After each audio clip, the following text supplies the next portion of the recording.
চাও আমি আল্লাহ তোমাদের জন্য দেওয়ার জন্য প্রস্তুত। কোন মুমিন বান্দা আল্লাহর কাছে কোনো কিছুই চাইবে না। মুমিন বান্দার আল্লাহর কাছে চাইবে, মালিক আমি গুনাহগার, আমি গুনাহগার, আমি গুনাহগার, আল্লাহ আমার গুনাহগুলি আপনি ক্ষমা করে দেন।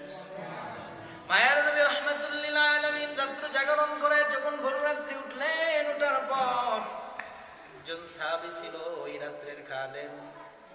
ওই সাহাবী রাত্রবেলা মায়ার নবী রাহমাতুল লিল আলামিন যখন জাগলেন, জাগার পরে মায়ার নবী রাহমাতুল লিল আলামিন ওযুর পানি আগায় দিলেন। ওযুর পানি আগায় দেওয়ার পর মায়ার নবী রাহমাতুল লিল আলামিন বলেন, ও সাহাবী আমার, তুমি আমার কাছে বলো তোমার কি প্রয়োজন, তোমার কি লাগবে, তুমি এটা বলো, আজ তোমাকে তাই দেওয়া হবে। সাহাবী উত্তর দিলেন, মায়ার নবীর কাছে বললেন, ও আল্লাহর নবী, আমার নবী, আমার দুনিয়ার কিছু লাগবে না, কিয়ামতের ময়দানে আমি আপনার সাথে উঠতে চাই, থাকতে চাই। সুবহানাল্লাহ।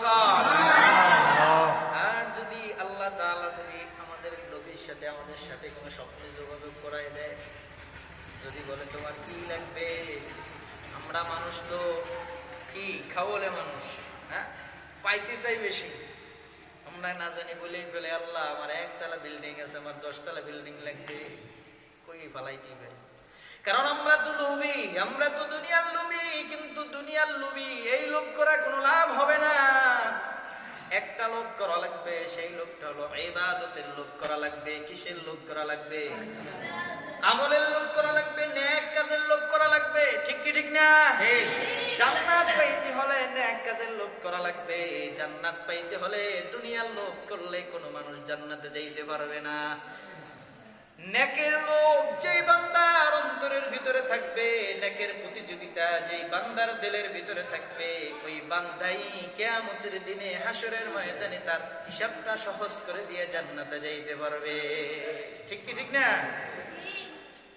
আমাদের নেকের প্রতিযোগিতা নাই, আমাদের আছে দুনিয়ার প্রতিযোগিতা।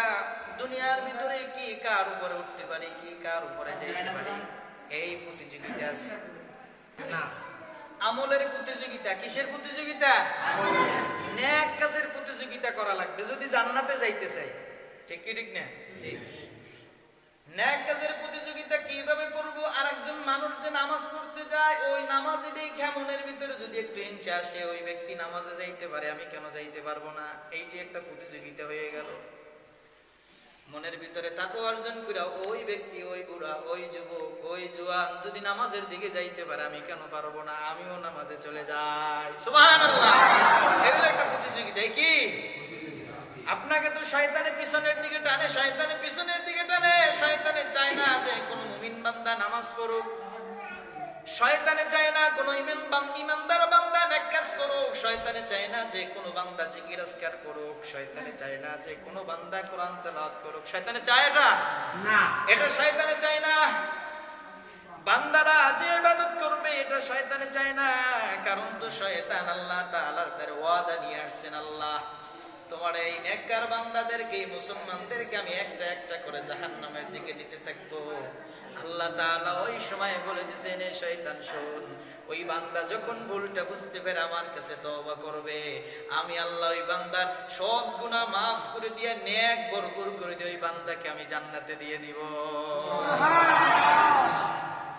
ওই সাহাবী নবীর কাছে বললেন, আল্লাহর নবী, আমার দুনিয়ার কোনো কিছু চাই না, আমি কিয়ামতের দিন আপনার কাছে থাকতে চাই, আপনার সাথে হাসরের ময়দানে উঠতে চাই। সুবহানাল্লাহ। মায়ার নবী রাহমাতুল লিল আলামিন বললেন, হ্যাঁ তোমাকে এটা দেওয়া হবে। তারপর আবার বললেন, তুমি আমার আরো কি চাও তুমি তাও বলতে পারো। ওই সাহাবী দ্বিতীয়বার বললেন, আল্লাহর নবী, আমার আর কিছু লাগবে না, দুনিয়ার কিছু লাগবে না, দুনিয়ার কিছু লাগবে না। আল্লাহর নবী, কিয়ামতের দিন জান্নাতের সাথে, জান্নাতের ভিতরে আমি আপনার সাথে থাকতে চাই। মায়ার নবী রাহমাতুল লিল আলামিন তারপরে কি বললেন? সাহাবী আমার, তুমি যদি জান্নাতের ভিতরে কিয়ামতের ময়দানে আমার সাথে উঠতে চাও বা থাকতে চাও, দুনিয়ার ভিতরে যতদিন থাকো, দুনিয়ার ভিতরে যতদিন থাকো, ততদিন আল্লাহর কুদরতি পাই বেশি বেশি সিজদা দাও। কি দিতে বলছে? সেজদা দিতে বলছে, নামাজ পড়তে বলছে। কি বলছে? সেজদা দিতে বলছে, নামাজ পড়তে বলছে। আমরা তো সেই নামাজের চারধারি নাই, দুনিয়ার লোভে, দুনিয়ার টাকার মায়ায়, দুনিয়ার ইতে প্রতিযোগিতা চালাই দেয়। কেমন প্রতিযোগিতা চালাই? অমুকে 10 লাখ টাকা এবছর ইনকাম করছে, আমার 8 লাখ টাকা হয়েছে, আমি আগামী বছর অমুকের থেকে 12 লাখ টাকা ইনকাম করব। এই প্রতিযোগিতা দুনিয়ার মানুষের চলে, ঠিক কি ঠিক না? কিন্তু মুমিন বান্দার এটা প্রতিযোগিতা না। প্রতিযোগিতা হওয়া দরকার ছিল এটা। ও দৈনিক 5 ওয়াক্ত নামাজ পড়ে, আমিও দৈনিক 5 ওয়াক্ত নামাজ পড়ি। ও তো নফল নামাজ পড়ে না, আমি নফল নামাজের দিকে ধাবিত হই। ও 5 ওয়াক্তের সব পাবে, আর আমি যদি নফল নামাজ পড়ি, আল্লাহ তাআলা আমাকে নফল নামাজেরও সব দিয়ে দিবে।